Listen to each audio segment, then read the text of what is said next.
This show is clean, pretty much. Mike's Daily Podcast. Episode 701. Hello, it is Mike Matthews broadcasting from the last place on earth, located somewhere in Podcastro Valley, California.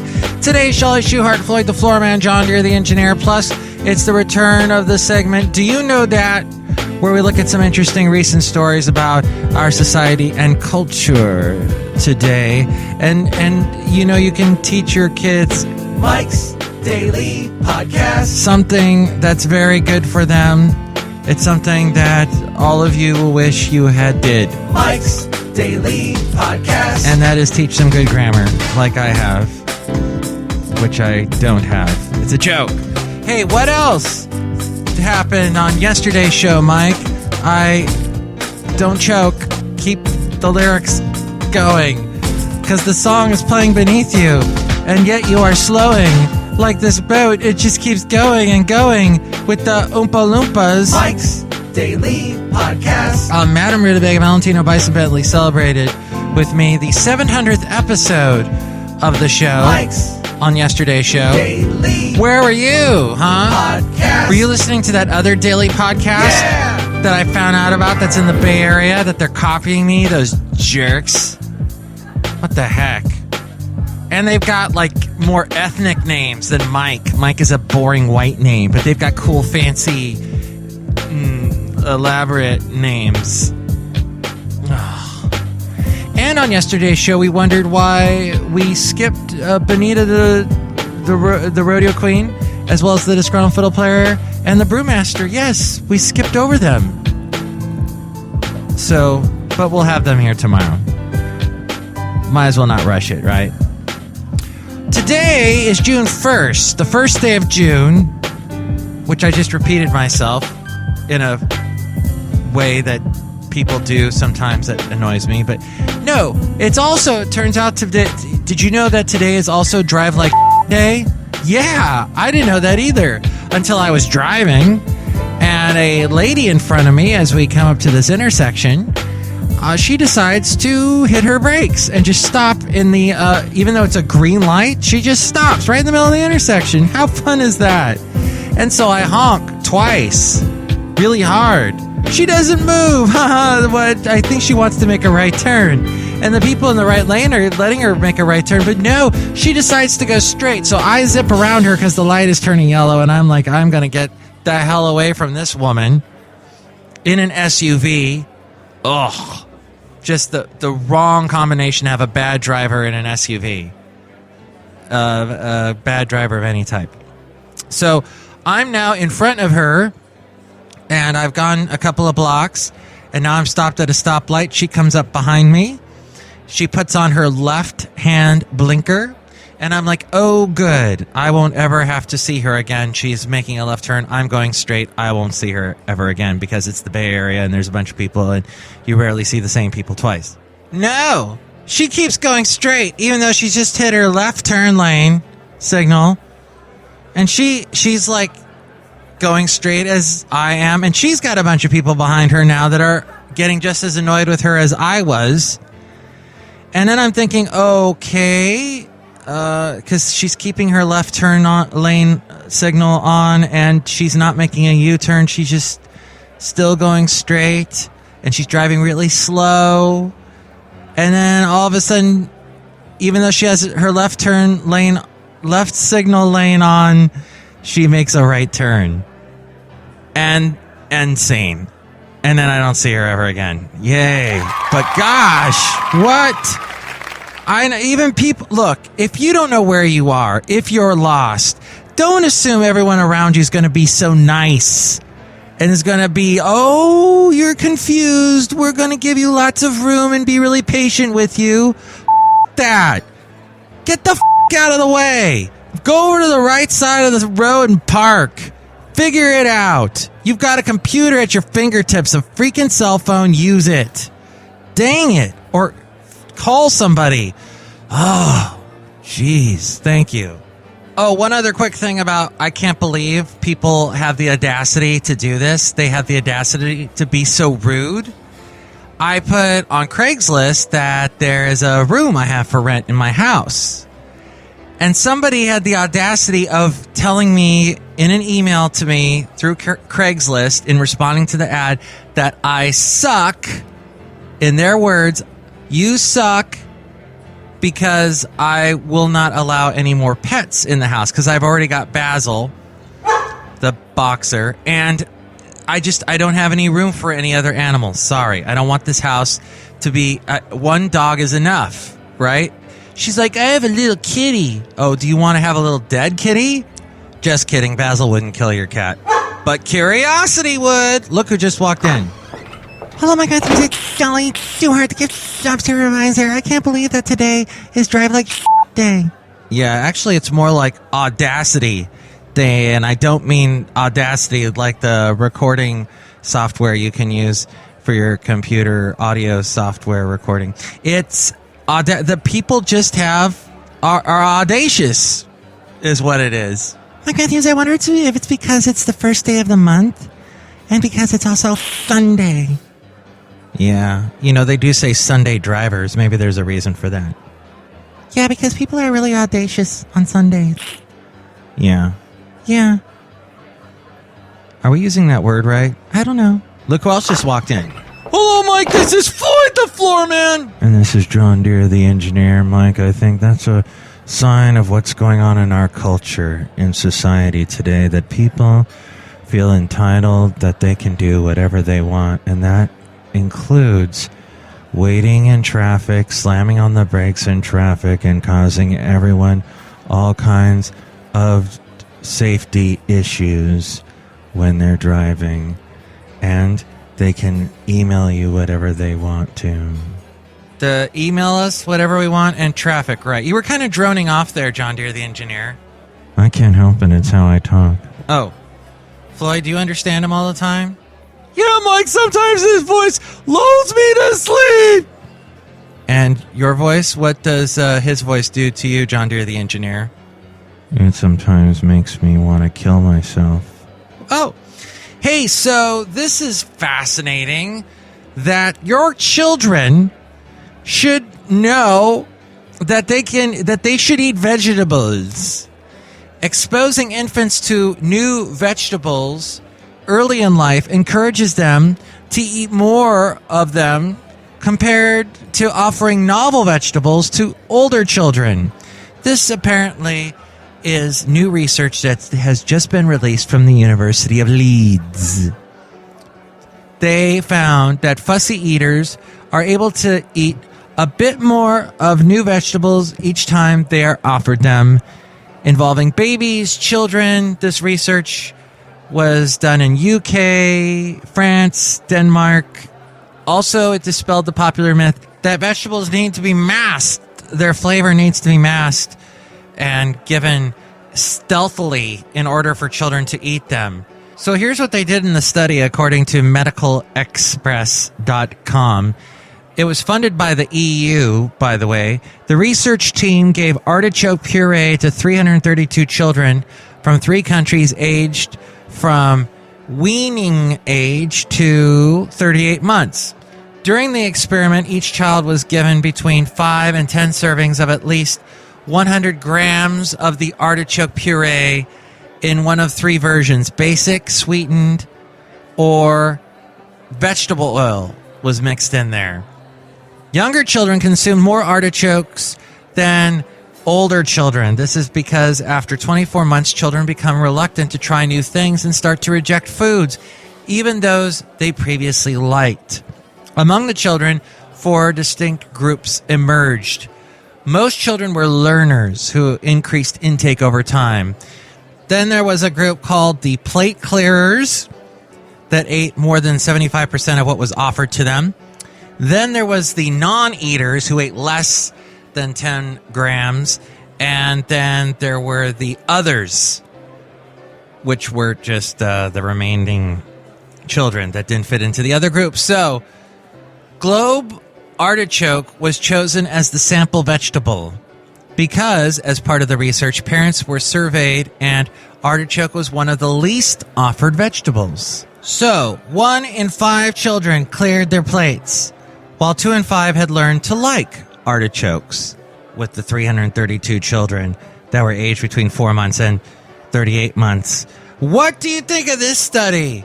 Are you going to be feeding your young child all kinds of delicious vegetables?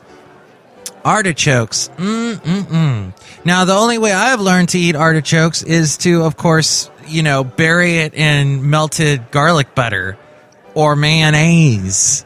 So I don't know what that says about me and my generation. Was taught to, have heart attacks and die. But what do you think about, do you like a raw artichoke? It's kind of hard to eat those. And the fact that they got the little spikes on them. Sort of like God's way of saying, don't eat this. Eat the stuff that's a little bit easier to eat, like that apple over there. Oh, how ironic. Email me, MIKEs-DAILY-PODCAST@gmail.com. Let me know what you think, and let me know what you think of this crazy Audacity Day that we're having today. And we read your comments on the section emails from email, MIKEs-DAILY-PODCAST@gmail.com. And also email me there if you'd like to be a guest on the show or if you'd like to sponsor the show, MIKEs-DAILY-PODCAST@gmail.com. There's also the website, MIKEs-DAILY-PODCAST.com, with links to where to find the show in iTunes. Rate and comment on the show there, and more people will find out about us that way. There's also the Facebook page. Like the Facebook page, and when I post a new show, share it with your friends, and more people will find out about us. There's also where you can find us on YouTube, SoundCloud, Spreaker, Mixcloud, Stitcher, Yelp, Tumblr, and Twitter, all there at MIKEs-DAILY-PODCAST.com. And the Amazon deal of the day. Click on that and buy something cool at a great discount that you'll see there on the left-hand side of the page, and that helps us out too. There's also the blog, the Daily Podcast Picture, and all of the cool interviews I have done over the past couple of years on the show, as we are now at 701 episodes. Awesome. You can find that all at MIKEs-DAILY-PODCAST.com. It's Bison Bentley's Do You Know Dat? Hey, this is Bison Bentley, and Mike Matthews has a couple of stories that'll make you want to ask yourself, do you know that? Do you know that? Do you know that? Do you know that? Yes, that's a question that our wonderful Bison Bentley asks. Do we know this about some interesting things? I don't know if you know this or not. These are some stories you may not know, and thus I am reading them for you from interesting different sources. It's Do You Know Dat? And we start off with the world of digital stuff. Zeros and ones, binary.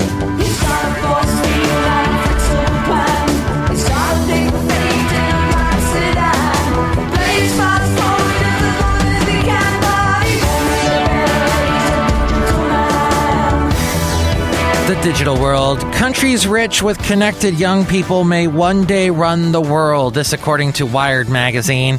The internet's children are growing up and they're poised to change the world. Innovative, young, digitally enabled people are drivers of economic development, says Michael Best, who studies information technology and international development at the Georgia Institute of Technology.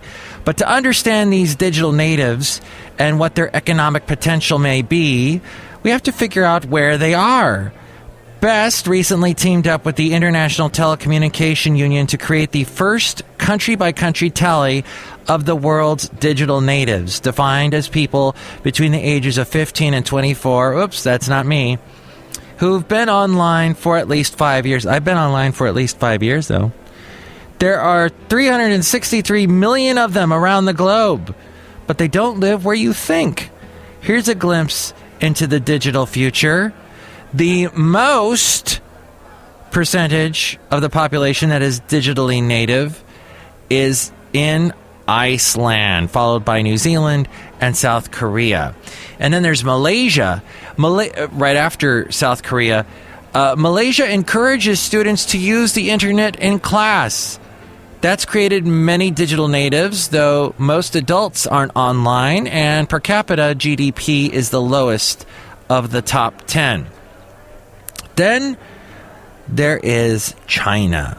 While their share of the population may be low, their sheer numbers are not. 75.2 million digital natives live in China, the largest number in a single country. Liberia's mobile phone infrastructure is growing faster than anywhere else in the world, So while many young Liberians have come online only within the past 5 years, Best expects they will catch up quickly. Then in low-income countries like Eritrea, young people are 3 times more likely than adults to be online. The ITU predicts that the developing world's population of digital natives will double by 2017. And then finally, the last 2 with the least amount of digitally native is Myanmar, also known as Burma. Don't you hate when you have to hear that over and over again? When can we just call it Myanmar and forget about Burma? And the one at the bottom of the list with only 0.1% is Timor-Leste. That's how I pronounce that country's name. The Chili Peppers agree with me about family values and about children helping their parents retire without government assistance. Now, the lyrics are very clear. What you gotta give it to your mama. What you gotta give it to your papa. Give it away, give it away, give it away now. Dana Carvey with his famous George Bush impression, the elder. George Bush loved it all. The friendly, eager faces, older now, the war stories remembered, but not too much, with an advantage, the barbecue and the country music, and something new, the selfies, through which he gallantly grinned, delighted to be in the thick of things again. But then George Herbert Walker Bush has always been happiest in a swirl. During a 3-day celebration at his presidential library in College Station, Texas, on the 25th anniversary of his 1989 inauguration, he was asked how he liked the flood of warmly generous words about his times at the pinnacle of American power. He says, hard to believe. His voice is hoarse with age. He says, hard to believe. His eyebrows rose mischievously. It's kinder and gentler all over the place. This according to Time magazine. And he is an old man now. It may not be much longer that this former president is with us. Approaching his 90th birthday, confined to a wheelchair by a form of Parkinson's that prevents his brain from telling his legs what to do, the 41st President of the United States is in the midst of a unique autumnal chapter of his life, at once savoring a favorable shift in the popular view of his administration's performance. When asked what does the conventional wisdom about him, what is it that is typically perceived wrongly about him, he says, I'm not sure I know anymore. The common wisdom when Nixon was around and right after was that I wasn't tough enough, wasn't strong enough. He says, maybe you want to say I wasn't mean enough. I don't know how widespread that was, but publicly it may have been. That may still be, for all I know. It's hard to know, but I know. But I think there's been a certain revisionism, he says. It seems to blend into, thank you for your public service, not, hey, why'd you do this or that on taxes or right-wing or non-right-wing. I'm surprised people remember because I feel like I've gone away, out of the game, all that kind of stuff. I haven't been particularly interested in the legacy thing, he says, except hoping that historians get it right, which I think they will.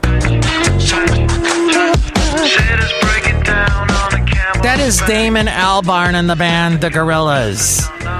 Well, he is not only the man behind The Gorillaz, but also Blur. And he was recently interviewed in Entertainment Weekly. He was asked, you had a lot of hits, but do you think people generally associate you with them? He says, in theory, there's an awful lot of people around the world who like my music, but they don't necessarily know, especially in the United States, that it's me. I'm quite comfortable with that. When asked what made you decide to do a solo album, which he has just released, he says, I had been working with producer Richard Russell on the Bravest Man in the Universe album for Bobby Womack, and we toyed with the idea of starting a new band. We even came up with a name, Pagan Jew. But we Googled it and found out it was some kind of dodgy mail-order aphrodisiac spray. And we realized that 2 45-year-olds trying to launch ourselves on the pop world might be slightly undignified.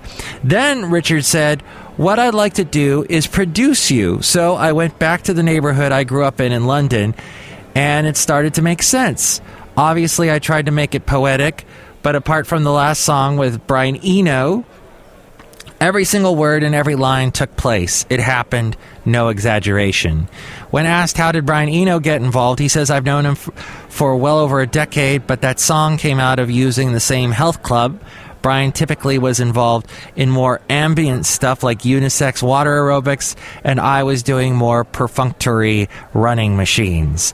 What is your creative process like? Damon Albarn replies, I don't believe that in there being mystique in things like this. I work 10 to 5:30, 5 days a week. I should probably start seminars and run motivational weekends and say, just do the work. Would you reunite the bands Blur or Gorillaz again? He says, well, Blur, we recorded like 15 songs in Hong Kong last year. I love hanging out with them, but I've always written all the material, so really, I'm still doing that. With the Gorillaz, the cartoon is by Jamie Hewlett, but all the music is me, so the answer I should give is, I don't know. I'll have to go talk to myself about that. See if myself wants to do another Gorillaz record. I'm your doctor when in need. Want some coke, have some weed. You know me, I'm your friend, your main boy, thick and thin. I'm your pusher man. The legendary Curtis Mayfield there in Pusher Man. Well, this has to do with drugs. Marijuana has been in use for centuries, and its common side effects like red eyes and increased appetite are well known. Synthetic cannabinoids, however, are a different matter. This according to Time magazine. Doctors say symptoms caused by these drugs include vomiting, seizures, and excessive heart rate. U.S. emergency rooms saw over 11,000 visits involving synthetic cannabinoids in 2010, the latest year for which data is available, according to the Federal Substance Abuse and Mental Health Service Administration, or SAMHSA. Is that SAMHSA? SAMHSA. There's really no short way of saying that name, but they had not tracked the substances before that year. That figure is a fraction of the 2.3 million drug-related ER visits overall, though they note the synthetic-related visits may be undercounted because of the hospital's limited ability to screen for such substances. The most complicated drug problem in the world right now isn't meth or cocaine or heroin. It is synthetic drugs, also known as legal highs or designer drugs. 5 years ago, these substances were virtually unheard of. Now, say drug monitors and law enforcement officials, they are spreading to eager buyers everywhere at an unprecedented speed. With street names like K2 and Spice, these substances are widely available, sold openly in stores with little fear of prosecution. Faced with their rapid proliferation, legislators are looking for ways to respond. Mixed by chemists in labs, mostly in Asia, synthetics are chemical compounds designed to mimic the effects of naturally occurring drugs like marijuana and cocaine while staying just inside the law. Because the newest compounds don't yet appear on state and federal lists of illegal drugs, the sellers can market them as legal. As soon as authorities add a compound to their prohibited list, the chemists tweak the formula ever so slightly to make a new substance that purports to be legal. Though their effects can be quite different from those of the traditional drugs they mimic, synthetics appear in forms that look and feel similar. Substances typically labeled as glass cleaner or the now infamous bath salts are synthetic cathinones, stimulants that come in white powders that can be snorted, swallowed, or injected to achieve a cocaine or meth-like high. But the real boom is in chemicals meant to stand in for pot. Herbal incense and potpourri are among the labels found on synthetic cannabinoids, which act on the same receptors in the brain as THC. The psychoactive ingredients in cannabis, that is marijuana, they are typically sprayed on an inert leafy plant, often marshmallow leaf, that users buy and smoke. Cannabinoids are now the most popular kind of synthetic, and the increasing legalization of pot may further burnish the myth that these chemicals are mostly harmless, but their effects, which are only beginning to be understood, can be unpredictable and dangerous. Emergency rooms and poison control centers have reported synthetic-related kidney failures, seizures, and psychosis. Combating the spread of dangerous synthetic drugs will require new approaches to law enforcement, accepting that it has become impossible to draft laws that list every possible illegal drug. Many states have adopted their own versions of federal laws that make it unlawful to sell a drug that is substantially similar chemically to a substance on the banned list. In theory, this allows prosecution over synthetics that have not been specifically identified. In practice, it's difficult. These cases require expert testimony from chemists who argue in court over a drug's chemical structure, a challenge for juries. So the next step, many drug experts say, is to take the science out of the courtroom. Instead of focusing on the contents or makeup of the synthetic drugs, the new strategy goes after the way they are sold. Products marketed as herbal incense or bath salts, the thinking goes, should be usable for those purposes. Likewise, if they can get you high, sellers have a reasonable responsibility to know that.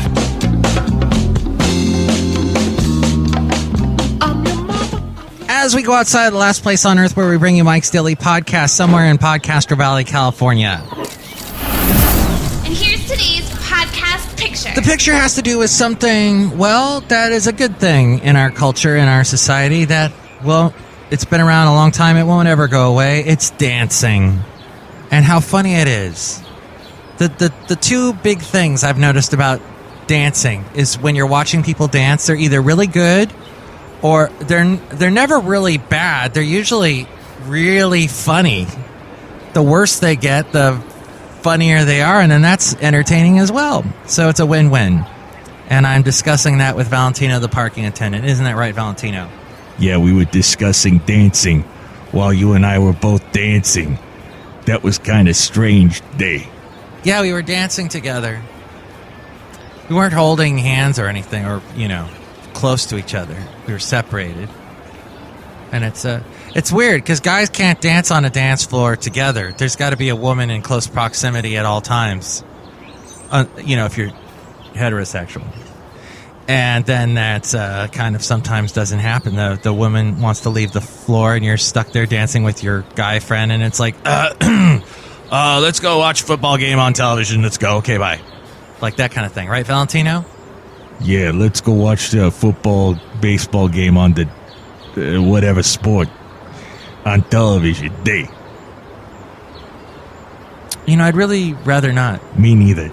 Okay, so see that picture now at MIKEs-DAILY-PODCAST.com. And tomorrow, well, we're going to hear from Valentino. You're not going to be here. I'm not? No. The Disgruntled Fiddle Player, the Brewmaster, and Benita will be here. Plus, it'll be the return of the much-loved segment, MASTERPOD THEATER. Hey, that one's okay. Hey, Chely. Oh my God, Valentino, you're like so tall. Am I? Wow. Your hair's really red. Thank you. Mike's Daily Podcast is written and produced and performed by Mike Matthews. His podcast is super easy to find. Download or listen to his show and read his blog at MIKES-DAILY-PODCAST.com. Email Mike now at MIKES-DAILY-PODCAST@gmail.com. See you tomorrow. Bye. Valentino, ask Chely to dance with you. Leave me alone. Lionel Richie's great.